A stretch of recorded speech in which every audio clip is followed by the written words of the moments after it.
The world believed the giants were almost gone. For many years, humans and giants had fought each other. There were wars, fear, and hate. Villages were burned. Mountains were stained with blood. In the end, both sides lost much. But the giants lost more. Now, only a few of them remained. And among them, only one could still give birth. Her name was Alara. She was taller than the tallest tree near the human borders. Her silver hair moved like soft clouds in the wind. Her eyes were deep and calm, but behind them lived great sadness. She was the last fertile giantess. If she failed, her people would end forever. In a hidden valley of stone pillars and broken statues, the giant elders gathered. Their voices were heavy like thunder before a storm. "Our blood is fading," one elder said. "Our children are weak," said another. "All hope stands on you, Alara." Alara stood still. She did not cry. Giants did not show weakness easily. But inside, her heart felt like it was breaking. Then the oldest elder spoke words that shocked even her. "You must choose a human." The air in the hall felt colder. A human? The same humans who hunted giants? The same humans who feared them? But the elder continued. "Our blood alone is dying. We must mix it. Only then can our kind survive." Alara closed her eyes. This was not just about survival. It was about trust, about crossing a line that had never been crossed before. And then she said one quiet sentence. "I have already chosen. Far away from the valley, near the dark forest that marked the border between lands, a human man lived alone. His name was Aaron. He was not strong like a knight, not rich like a lord. He had no great name. He lived in a small wooden house. He farmed. He hunted. He spoke little. Many villagers thought he was strange because he preferred silence over crowds. But what they did not know was that Aaron often looked toward the mountains. Sometimes, he felt like someone was watching him. One night, the wind changed. The animals became quiet. The ground began to shake. Aaron stepped outside his house slowly. The moon was bright, but suddenly, a large shadow covered it. He looked up, and his breath stopped. A giant figure stood before him. Not just any giant, a woman. She was beautiful in a powerful way. Not soft like human women, but strong like a storm that chooses not to destroy. Her long silver hair shined under the moon. Her skin glowed faintly. Her presence was both terrifying and calm. Aaron tried to move, but his legs felt frozen. Was this his end? But something unexpected happened. The giantess did not roar. She did not attack. She slowly bent down on one knee.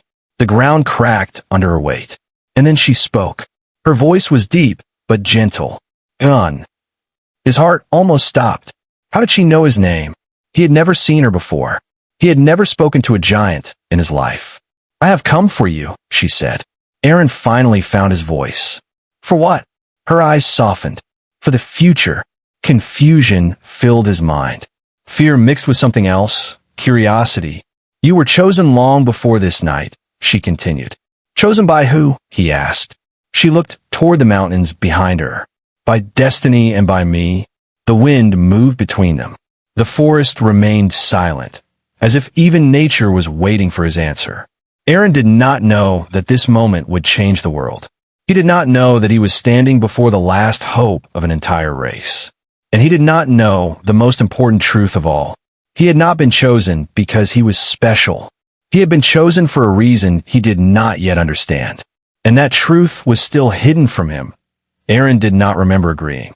He remembered the shaking ground, the silver-haired giantess, the way she spoke his name like she had known him for years. But he did not remember saying yes. Yet now, he stood inside a valley no human had ever seen. The Valley of Giants. High stone walls circled the land like the arms of an ancient guardian. Broken statues of giant warriors stood everywhere. Some had no heads. Some had cracked swords. The wind moved through them like a warning from the past. Aaron felt small, not just in body, but in history. Dozens of giants watched him from a distance. Their eyes were not friendly. They were not kind. They were measuring him. Alara walked beside him, her steps slow so he could keep up. Even then, each of her steps covered 5 of his. "You are safe here," she said quietly. He looked up at her. "Am I?" She did not answer immediately. That silence made him more nervous than any roar could have. They entered a large stone hall carved into the mountain itself. Inside, giant elders sat in a circle. Their faces were old and hard like carved rock. One of them leaned forward. "So this is the human." Aaron felt like an animal being judged at market. "I did not choose this," he said quickly, trying to control his fear. "You came to my home." Murmurs moved through the giants. Ilara's voice rose, calm but strong. "He speaks truth." Another elder spoke. "Truth does not matter. Survival does." "Idan's just tiktanat." "Survival? Our race is dying," the first elder said. "Our children are few. Our blood grows weak. Only mixed blood can save us now." Aaron understood what they meant, but hearing it from their mouths made it heavier. "You want to use me?" he said. The room became quiet. Ilara lowered her head slightly. "Not use. Choose." He laughed bitterly. "I was taken in the night." Her eyes met his. There was no anger there, only sadness. "I watched you for years," she admitted. That shocked him. "Watch me? What? You live alone. You harm no one. You defend your land, but you do not seek war. You show mercy even to injured animals." His mind raced. Had she truly been observing him? "You could have chosen a king," he said. "A strong warrior." "We do not need power," she replied softly. "We need balance." Before he could answer, a loud voice broke the air. "This is madness." A younger giant stepped forward. His armor was dark, his face filled with anger. "Humans killed our fathers, burned our cities, and now we bring one into our heart." Murmurs of agreement followed. Aaron felt danger rising. The young giant pointed at him. "How do we know he is not a spy?" Aaron's heart beat faster. He had no weapon, no escape, but Ilara moved. She stepped between Aaron and the angry giant. Her presence changed the air itself. "If any harm touches him," she said calmly, "it will answer to me." The hall fell silent. Even the angry giant stepped back. Aaron stared at her. She had just defended him against her own kind. Why? Later that night, Aaron was given a small stone room to rest. It was clean but cold. A guard stood outside. He sat on the edge of the stone bed, thinking. This was not a choice. This was a trap. Suddenly, soft footsteps echoed in the hall. Ilara appeared at the entrance. "I am sorry," she said quietly. "For what?" he asked. "For bringing you into a war that ended before you were born." He looked at her carefully. "Then send me back." She hesitated. "I cannot." "Why?" She looked away toward the dark valley outside. "Because the elders believe you are our last hope." "And what do you believe?" he asked. Her eyes returned to his, and for a moment, the strong giantess looked almost human. "I believe," she said slowly, "that you are more important than you know."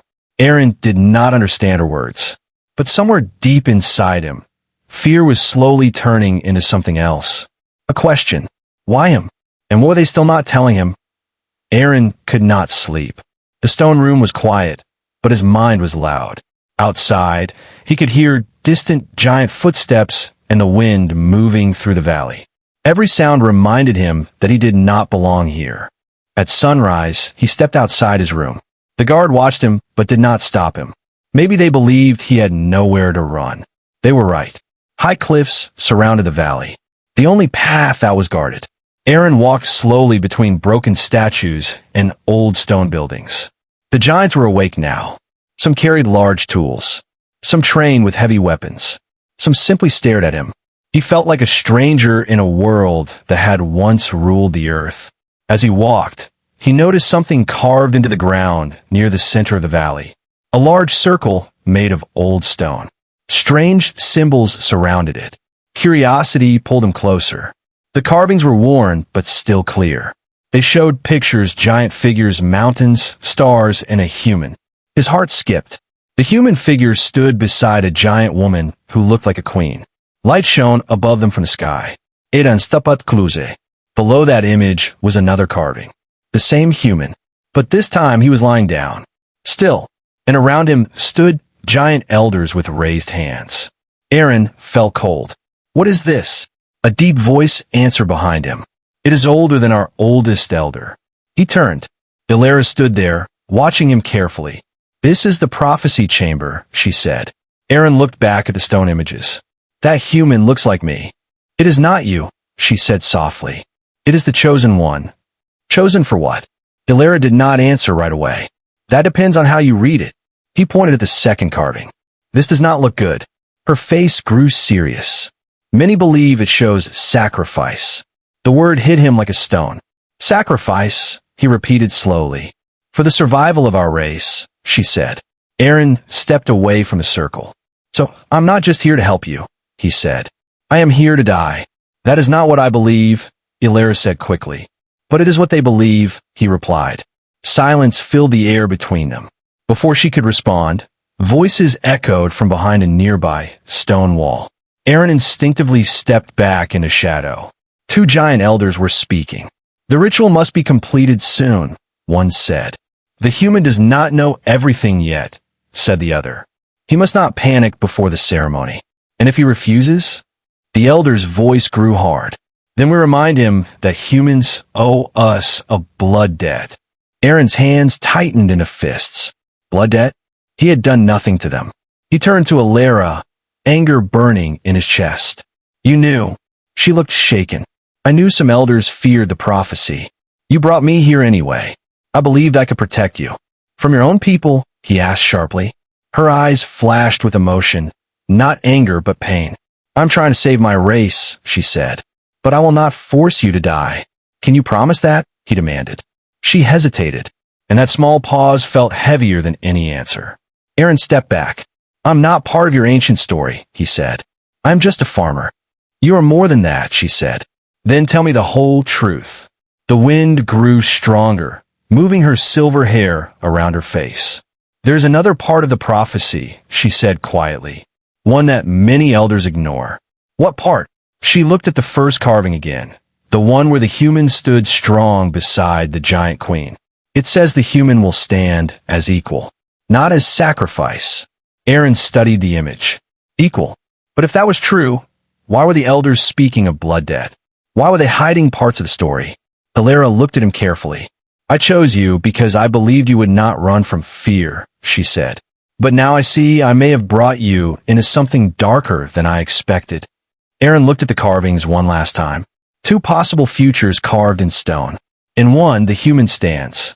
In the other, he falls. The question was simple. Which future were the giants truly planning? And which one was Ilara willing to fight for? The valley did not feel the same anymore. After seeing the prophecy carvings and hearing the elders speak of blood debt, Aaron no longer walked freely. Every stare felt sharper. Every whisper felt dangerous.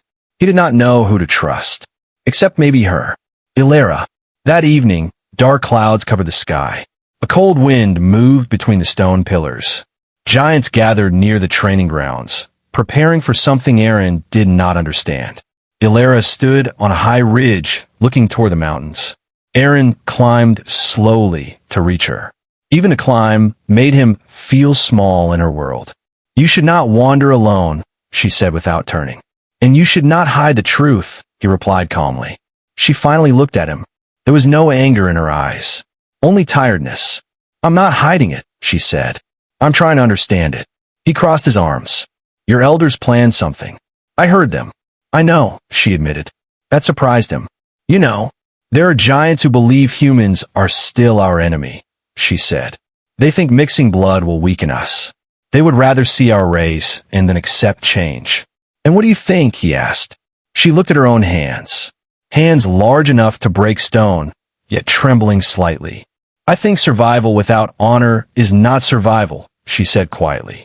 For a moment, they stood in silence. The wind carried the smell of rain. Why me? Aaron finally asked again. You were not afraid when I came, she said. I was very afraid, he replied. Yes, she said softly. But you did not attack. You did not scream. You asked questions. He remembered that night clearly. The shadow over the moon. Her voice saying his name. I watched humans for years, she continued. Most see giants as monsters. You looked at me like I was a problem to understand. Aaron did not know what to say. No one had ever described him like that before. Before he could answer, a loud horn echoed through the valley. Giants began to move quickly. What is happening? He asked. Ilara's expression changed. Not all giants agree with my choice, she said. Suddenly, a large stone crashed near them, breaking apart in a cloud of dust. Aaron stumbled back. From below, 3 armored giants climbed toward them. Their leader was the same young giant who had shouted in the hall days ago. This ends tonight, the young giant roared. The human must leave, or fall. Aaron's heart pounded. He had no weapon, no strength against them. But Ilara stepped forward. You challenge me? She asked calmly. We challenge your weakness, the rebel giant shouted. You protect him like he is your equal. He is under my protection, she said firmly. The rebel giant charged. The ground shook under his steps. Aaron could only watch. Ilara moved fast, faster than he expected from someone her size. She blocked the attack with her arm. The sound of impact echoed like thunder. The fight was powerful but controlled. She did not strike to kill. She struck to stop. But one rebel circled behind her. Aaron saw it. Without thinking, he grabbed a broken spear from the ground and ran forward. He knew it was useless. He knew he was small, but he could not just stand there. He drove the spear into the rebel's leg. It barely pierced the armor, but it distracted him. The rebel stumbled. Ilara turned and knocked him aside with a powerful swing. The fight ended quickly after that. The rebels retreated, injured but alive. Silence returned. Aaron dropped the spear, breathing hard. Ilara turned slowly toward him. You could have been crushed, she said. So could you, he replied. For the first time, something changed in her expression. Respect. You risked your life, she said. I'm tired of being treated like something fragile, he answered. Below them, other giants had watched everything. They had seen a human step into a fight between giants. They had seen him stand. As the storm finally began to fall in heavy rain, Ilara spoke quietly. This bond between us, it was never meant to exist. Aaron looked at her. Then maybe that is why it matters. Neither of them noticed the elder watching from the shadows. And neither of them knew that this small act of courage had already changed the future carved in stone. The rain did not stop for 2 days. The valley felt heavy and tense. After the rebel attack, no one spoke openly, but everyone watched. Aaron could feel it. He was no longer just a guest. He was a problem. On the 3rd night, a young giant guard quietly came to his stone room. The High Elder wants to see you, the guard said. Edan's chast tignat. Alone, the guard nodded. The great hall felt darker than before. Torches burned along the walls, casting long shadows across the stone floor. The High Elder sat at the center, older than all the others. His hair was white like winter frost, and his eyes were sharp despite his age. Ilara stood beside him, silent. You fought beside her, the High Elder said as Aaron approached. Idafanda myself, Idan Rabuliakonli. The elder studied him for a long moment. Do you know why the prophecy terrifies us? He asked. Aaron shook his head. The elder raised his hand, and 2 giants rolled forward a heavy stone slab.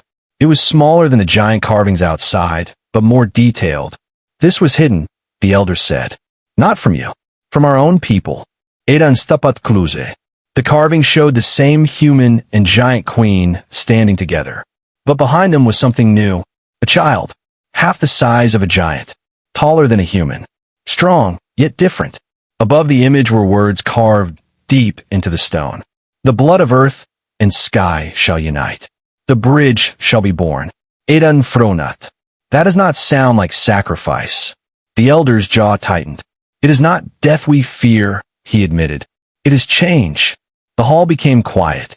For centuries, the elder continued. Giants ruled by strength alone. Pure blood, pure power. But we grew proud, and pride led to war. War led to ruin. He looked directly at Aaron. If this child is born, giants will no longer be what we were. Edan undarastut. You fear losing control. The elder did not deny it. Ilara finally spoke. They believe you might change us more than we can survive. Aaron looked back at the carving. And what does the rest of the prophecy say? The elder hesitated. Then he spoke the final line. The bridge will not belong to one world, and both worlds will resist it. A cold feeling spread through Aaron. Both worlds, he repeated. Yes, the elder said. If humans learn of this child, they will fear it, hunt it, If giants reject it, it will stand alone. Aaron stepped back slowly. So the truth is not that I must die, he said. The truth is that I must live differently. Illyra's eyes softened. Yes. He turned toward her. You knew. I knew part of it, she admitted. I did not know the elder would reveal the rest. And you still brought me here. Her voice trembled slightly. I believed you deserved the choice. The word choice echoed in his mind. For days, he had felt trapped. But now, for the first time, the truth was clear. No one planned to sacrifice him. But if he stayed, his life would never return to normal. He would not go back to his farm. He would not walk quietly among humans again. He would become something else. A symbol, a bridge, or target. The elder leaned forward. You may leave, he said. We would not stop you. But if you stay, you must understand the cost. Aaron felt the weight of that moment. He thought of his small wooden house, of quiet mornings, of a simple life with no purpose beyond survival. Then he thought of Illyra standing alone against her own kind. He thought of the rebels who wanted him gone, and of the child carved in stone, a future neither side wanted to face. He looked up at Illyra. If I leave, he said slowly, your people fade. She did not answer. She did not need to. The rain outside began to slow. Aaron took a deep breath. For the first time, he said quietly, I see the real truth. And what is that? Illyra asked. He met her eyes. This was never about blood. He looked at the carving one last time. It was about courage. And somewhere in the shadows of the hall, unseen by them, a rebel giant listened and began to plan something far more dangerous than open attack. The rain finally stopped. The valley felt washed clean, but the tension remained. Aaron stood alone at the edge of the cliffs, looking down at the forest far below. Somewhere beyond those trees was his old life, his small house, his quiet field, the simple world he understood. He could still leave. The High Elder had said so. No chance. No guards. Just a path down the mountain. But the path did not feel as simple anymore. Behind him, the Valley of Giants moved in uneasy silence.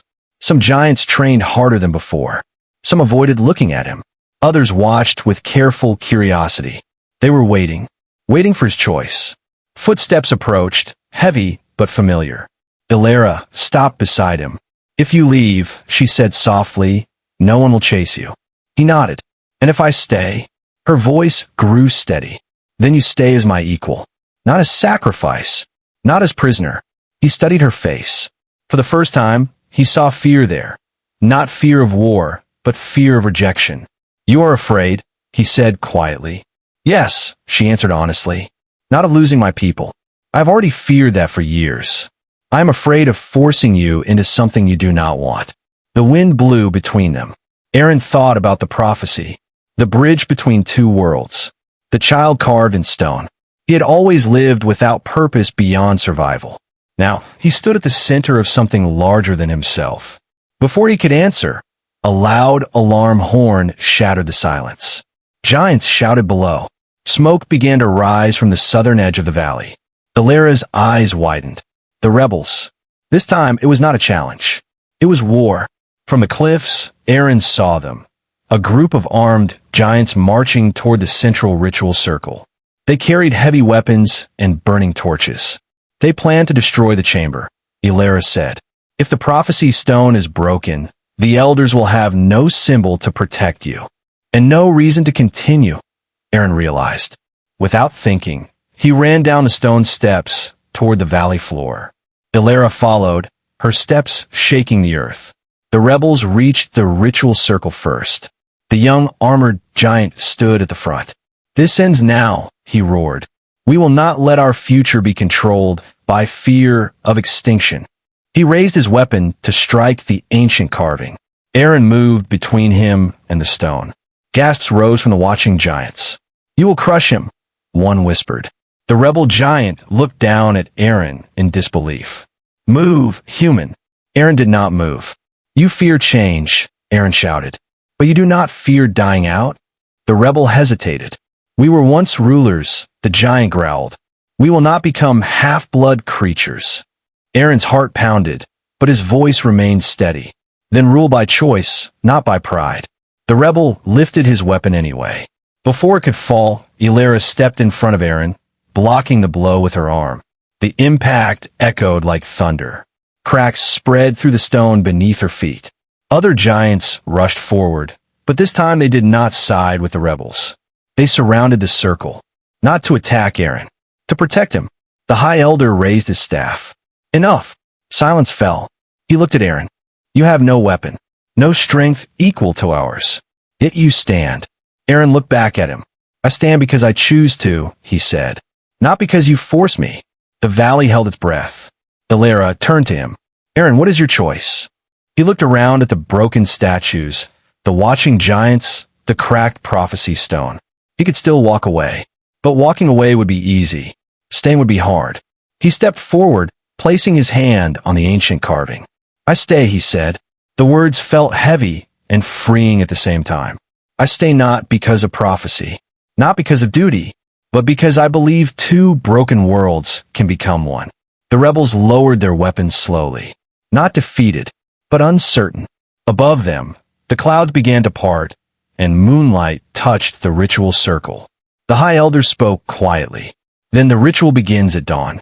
But hidden among the retreating rebels, one giant clenched his fists. If the prophecy would not be stopped by force, it would be stopped another way. And the greatest danger was no longer open war. It was betrayal from within. Dawn came slowly. The valley was silent, as if even the wind was waiting. Aaron stood inside the ritual circle, the ancient stone carvings glowing faintly under the rising sun. The giants formed a wide ring around him. No one spoke. No one moved. Illyra stood across from him. For the first time since he met her, she did not look like a warrior. She looked vulnerable. Once we begin, the High Elder said, raising his staff, there is no turning back. Eda Nudda. I understand. But deep inside, he did not know what would happen. The elders had said the ritual would not kill him. They had not promised it would leave him unchanged. The stone beneath his feet began to warm. Symbols carved in the ground started to glow brighter, spreading light across the circle like growing veins of fire. Illyra stepped forward. She placed her large hand over his chest, careful, gentle. The size difference between them was still clear. Yet in this moment, they stood as equals. The High Elder began chanting in the ancient giant tongue. The sound was low and powerful, like the echo of mountains speaking to each other. The air thickened. Aaron felt pressure in his chest, like his heart was beating against a storm. Suddenly, a scream cut through the valley. Not from Aaron, from Illyra. An arrow, small but sharp, struck her shoulder. Gasps spread across the crowd. From the outer edge of the valley, the rebel giant appeared again, this time not charging openly, but aiming from distance. If the bridge must fall, he shouted. It falls now. Chaos exploded. Giants moved to stop him, but he had planned carefully. Hidden rebels blocked their path. Aaron saw Illyra stumble. Without thinking, he ran to her side. The ritual circle was unstable now. The glowing symbols flickered wildly. If the circle breaks, the energy will scatter, the High Elder shouted. Aaron looked at the prophecy stone beneath his feet. The bridge shall unite earth and sky. Not by blood, by choice. He turned to Illyra. Can you still stand? She gritted her teeth and pulled the arrow free. Yes. The rebel giant charged toward them, weapon raised. Aaron did not step back. Instead, he stepped forward into the center of the glowing circle. The symbols reacted to him. Light rose around his body, not burning but surrounding. The rebel froze mid-step. The ground trembled. Illyra joined him, placing her hand over his once more. This time, the energy did not flicker. It stabilized. The circle blazed with silver and gold light, rising like a pillar into the sky. The rebel giant fell to his knees, unable to move. All giants watched in silence. Aaron felt pain, but not the pain of breaking. It felt like growing, like something inside him was waking up. His body did not grow to giant size, but he felt stronger, steadier. His vision sharpened. His hearing deepened. The light slowly faded. The ritual circle cracked, but did not shatter. When the glow disappeared, Aaron still stood. Alive. Changed. His eyes now held a faint silver glow, reflecting Illyria's own. The High Elder stepped forward slowly. It is done. The rebels were captured. The valley fell quiet again. But something had shifted. Not just in Aaron. In everyone. Days passed. The giants no longer looked at him with suspicion. They looked at him with uncertainty and something else. Respect. Months later, beneath a calm sky, a child was born. Not fully giant. Not fully human. Stronger than both expected. The first of a new generation. When the High Elder presented the child before the valley, no one spoke of blood debt. No one spoke of extinction. They spoke of future. Aaron stood beside Illyria, holding the child carefully in his arms. He had left behind his simple farm life, but he had gained something greater. He was no longer just a man. He was the bridge. And as he looked toward the mountains and beyond, he understood the final truth the prophecy never fully explained. Two worlds were never meant to conquer each other. They were meant to learn from each other. And the future would no longer belong to giants or humans alone. It will belong to both.